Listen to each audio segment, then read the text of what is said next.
Hello everyone and welcome to this video. I will show with you step by step how to upload a design in Dribbble platform. So go to Google search for this is a keyword, click the first website here and then click start a project from this section and then click I write to myself.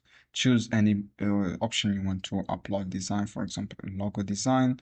Choose your logo design here and as you can see here click next and then choose your description, for example logo design about, for example about LV fair.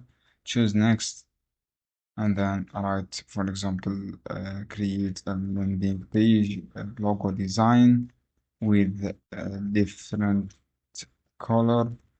After that click next, choose your company name, this one, click next.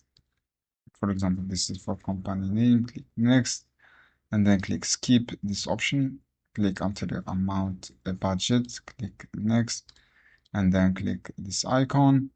After that, just wait a few moments, click publish this option, and then your project be this one on the, as you can see here, the profile is verified.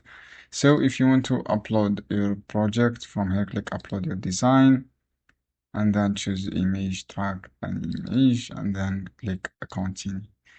Choose, this is how you can do to upload a design. I hope this guide helpful for you. Don't forget to give like and give share this video.